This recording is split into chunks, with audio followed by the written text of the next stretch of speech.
মানব পাচারের আড়ালে বিদেশে পাচার হচ্ছে শত শত কোটি টাকা।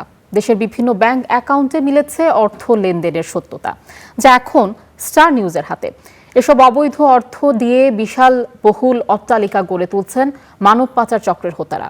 অনেকে স্থায়ীভাবে পাড়ি জমিয়েছেন বিদেশে। রাশেদুজ্জামানের ৩ পর্বের ধারাবাহিক অনুসন্ধানী রিপোর্টের আজ শেষ পর্ব। মুদি দোকানি ফেরদৌস ওয়াহিদের আয় দিনে ৬ থেকে ৭০০ টাকা। ঝিনাইদহের মহেশপুরে একটি বেসরকারি ব্যাংকে আছে তার অ্যাকাউন্ট। অবাক তথ্য হলেও সত্যি, ওয়াহিদের গেল ২ বছরের ব্যাংক হিসেবে লেনদেন হয়েছে অন্তত ৬ কোটি টাকা। সাধারণ একজন মুদি দোকানের অ্যাকাউন্টে কিভাবে এত টাকা এলো, এই প্রশ্নের উত্তর পেতে আমাদের নজর দিতে হবে মানব পাচার পরিস্থিতির দিকে। ২ বছর আগে অনেকটা দল বেঁধে লিবিয়ায় পাড়ি জমায় চুয়াডাঙ্গা, খেজুরতলা ও বেলগাছি গ্রামের ৩ শতাধিক যুবক। এদের প্রায় সবাই লিবিয়ায় ওত পেতে থাকা দেশি বিদেশি মানব পাচারকারীর হাতে জিম্মি হয়। তাদের নির্যাতনের ভিডিও পাঠিয়ে স্বজনদের কাছ থেকে দফায় দফায় আদায় করা হয় লাখ লাখ টাকা। অনুসন্ধানে জানা গেছে, নির্যাতনের মুখে আদায় করা সেই কোটি কোটি টাকারই একটা অংশ এসেছে ওয়াহিদের অ্যাকাউন্টে। আমি ভুক্তভোগী, আমার সালাম মারছে আর বাড়ির থেকে কত টাকা নিয়ে আইছে সালাম। এখন শুনতেছি হেয়ার অ্যাকাউন্টে টাকা নিয়ে আইছে। ওয়াহিদের দাবি, তার অ্যাকাউন্টে লেনদেন হওয়া কোটি কোটি টাকা মূলত তার লিবিয়ায় থাকা চাচাতো ভাই আব্দুর রহিমের। আব্দুর রহিম আমাকে ফোন দেয় লিবিয়া থেকে যারা ইটালি যায় বা করে এই সমস্ত টাকা পয়সা আব্দুল সালাম আমাকে দিত, আমি আবার ভাইয়ের অ্যাকাউন্টে দিতাম। জানা গেছে, রহিমের সাথে সখ্যতা আছে মানব পাচারের মাস্টারমাইন্ড বলে পরিচিত আব্দুল সালামের। তো যারা ওপারে লোক পাঠায়, আমার পরিচিত একজন ঝিনাইদহ কালীগঞ্জে বাড়ি তার, আমি দিনার দিই, তার সে বাংলাদেশে টাকা দেয়, তাই কিন্তু টাকা দিয়ে 10 জনের কাছে টাকা নিতে হয়, এই জন্য বিকাশের ব্যবসা করে এই ভাইয়ের কাছে দিছি। ওয়াহিদের মতোই এমন আরও 10-12টি সন্দেহজনক অ্যাকাউন্টের সন্ধান মিলেছে। সবগুলো অ্যাকাউন্টেই কোটি কোটি টাকা লেনদেনের তথ্য।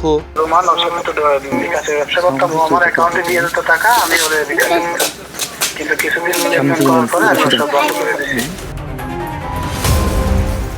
5+ স্টার রেটিং প্রাপ্ত দেশের সর্বোচ্চ বিদ্যুৎ সাশ্রয়ী ওয়ালটন এসি স্মার্ট কমফোর্ট এখন নেক্সট লেভেলে। অনুসন্ধানে বারবার এসেছে একটি নাম, জাহিদ শেখ। বাড়ি নড়াইলের কালিয়া উপজেলার মাধবপাশা গ্রামে। একই চক্রের আরেক সদস্য জনি শেখের বাড়ি কালিয়া উপজেলার বর্ণাল গ্রামে। আমাদের আসার খবর পেয়েই পালিয়ে যায় জনি শেখ। তার বাবা স্বীকার করেছেন কোটি কোটি টাকা লেনদেনের কথা। ওর পাচার লক্ষ্য নেওয়া। আপনার ছেলের অ্যাকাউন্টে তাহলে কোটি কোটি টাকা লেনদেন হয়েছে, অন্যজন করেছে? হ্যাঁ, করছে। জনিকে খুঁজতে স্থানীয় বাজারে যেতেই বাধার মুখে স্টার নিউজ। কয়েকজন এসে কেড়ে নিতে চায় ক্যামেরা। তবে সেখানে থাকা এক ব্যক্তি জানান, জনির নামে দেশের বিভিন্ন থানায় 10 থেকে 12টি মামলা রয়েছে। আজকেও একটা মামলা দিয়ে দিছে সিআইডি নোয়াখালী জেলা। রুবেল ফরাজি নামের আরেক ব্যবসায়ীর অ্যাকাউন্টেও এমন সন্দেহজনক লেনদেন। তার দোকানটি তালাবদ্ধ। মুঠোফোনে যোগাযোগ হলে প্রথমে অস্বীকার, প্রমাণ দেওয়া হলে স্বীকার করেন কোটি কোটি টাকা লেনদেনের বিষয়টি। যদি কেউ কমপ্লেন করে থাকে যে না, রুবেল ফরাজির নামে আমার কমপ্লেন আছে, ঠিক আছে, যে টাকা ঢুকেছে তার অ্যাকাউন্টে, আমরা তারা যদি বাইর করে তার কাছ থেকে এই করতে পারি, মীমাংসা যে কায়দা করে দেবো। রুবেলের ভাই আওয়াল ফরাজি থাকেন লিবিয়ায়। কয়েক বছর আগেও তারা ছিলেন নিম্নবিত্তের কাতারে। আর এখন রুবেলের 2টি বহুতল বাড়ি। খুলনায় আছে আরেকটি অট্টালিকা। তার বাড়ি থেকে বের হতে সাংবাদিক পরিচয়ে একজনের ফোন আসে, টাকার বিনিময়ে নিউজ না করার অনুরোধ। আপনি মনে আজকে এক জায়গায় গেছিলেন, ওই যে রুবেলের ওই জায়গায়, আর ওইটা একটু মানে কি করলে ভালো হয় ভাই ব্রাদার হিসেবে, সেটা যদি আপনি 2-1 দিনের জন্য মানে আপনার সাথে দেখা না হওয়া পর্যন্ত স্টপ রাখেন তাহলে, ঠিক আছে? বলছিলাম, অনুসন্ধানে বারবার এসেছে জাহিদ শেখের নাম।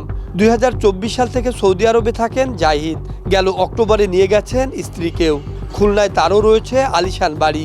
যদিও কয়েক বছর আগেও বেকার ছিলেন জাহিদ।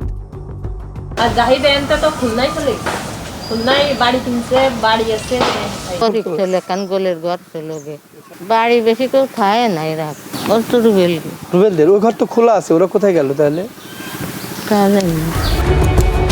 সন্দেহজনক এসব লেনদেন সম্পর্কে কোনো তথ্য দিতে রাজি হননি ব্যাংক কর্মকর্তা। ব্যাংকে কোটি কোটি টাকা লেনদেন হলেও মানব পাচারকারীরা থেকে যায় ধরা ছোঁয়ার বাইরে। শুধু দক্ষিণ পশ্চিমাঞ্চলের জেলা নয়, মানব পাচারের এমন লেনদেন হয়েছে চট্টগ্রাম, কুমিল্লা, রাজবাড়ী, ঢাকা, মুন্সিগঞ্জ ও মাদারীপুরের বিভিন্ন বেসরকারি ব্যাংক অ্যাকাউন্টে। Rasheduzzaman, star news.